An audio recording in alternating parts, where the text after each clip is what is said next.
Se mudó al pequeño piso de la calle del Olmo. El casero solo hizo una advertencia: si oye golpes por la noche, no intente buscar de dónde vienen. Ella rió creyendo que era una broma para asustar a los inquilinos novatos. Durante el día el lugar parecía inofensivo: suelos de madera gastada, olor a barniz viejo, la luz de la tarde filtrándose por las cortinas. Quizás algunas manchas viejas de humedad, pero nada serio. La ilusión de ser su primera experiencia viviendo sola superaba cualquier inconveniente. La primera madrugada lo escuchó. 3 golpes secos, rítmicos, procedentes de la pared del dormitorio. Se incorporó con el corazón desbocado. Apoyó la oreja en el yeso frío. Silencio absoluto. Al volver a la cama, un susurro rasgó el aire, apenas un soplo. Aún no me has visto. Encendió todas las luces. Nada. Se convenció de que era algún ruido de la casa vieja y de su imaginación. Pasaron los días. Al principio pensó en los vecinos, pero pronto descubrió que el piso contiguo estaba deshabitado. Cada noche, el mismo patrón. El susurro cada vez más cerca. Su bienestar se fue desmoronando. Empezaba a arrepentirse de haberse mudado. En cuanto haga el mes y no pierda la fianza, me marcho, pensó. Cansada, con la ansiedad palpitándole bajo la piel, una madrugada decidió golpear la pared ella también. ¡Basta ya!, gritó y dio 3 puñetazos al muro. El silencio fue tan repentino que el zumbido de la nevera sonó como un trueno. Entonces, un crujido a su espalda. Se giró lentamente. La pared opuesta, la que jamás había emitido un ruido, comenzó a respirar. Primero un leve temblor como el latido de un corazón oculto. Luego, la pintura se agrietó en círculos, cada fisura formando arabescos imposibles.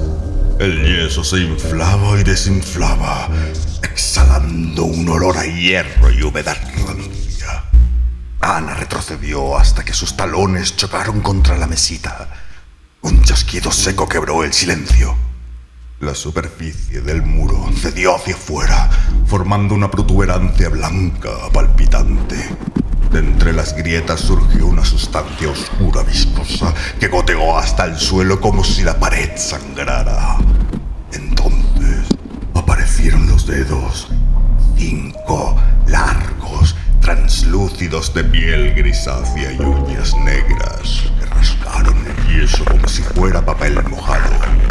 Detrás de ellos, una boca sin rostro, un hueco circular del que brotaba un susurro infantil tan dulce como un arrullo.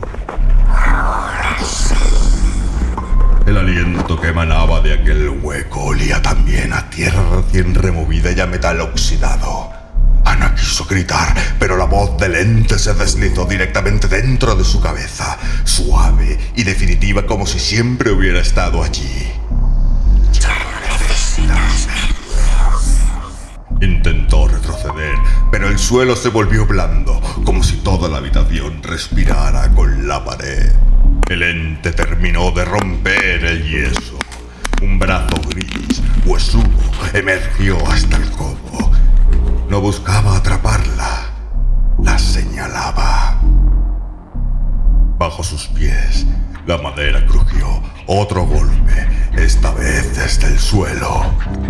Ana bajó la mirada. Las tablas se abombaban agritándose. Por cada rendija asomaba una mano idéntica, pálida, de uñas negras.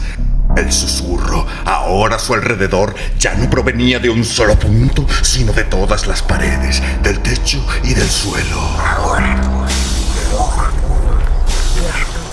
Intentó gritar, pero el aire se volvió líquido, denso como barro. Las manos surgieron en un solo movimiento y sin tocarla tiraron de su sombra. Quedó en pie, inmóvil, con los ojos abiertos. Las manos la arrastraron hacia la pared. Su cuerpo se hundía lentamente en la oscuridad que palpitaba. Cuando el último dedo desapareció de la grieta, el dormitorio recuperó su silencio. Solo quedó la silueta de Ana, como una mancha más de humedad en la pared. Nadie volvió a verla. Jamás.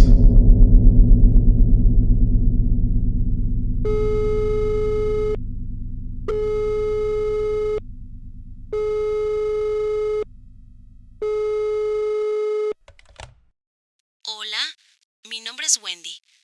Llamo porque estoy interesada en el piso de alquiler que está anunciando en la calle Olmos. ¿Sigue disponible? ¿Podría verlo?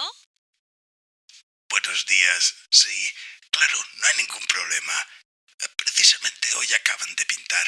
Tenía algunas manchas en la pared.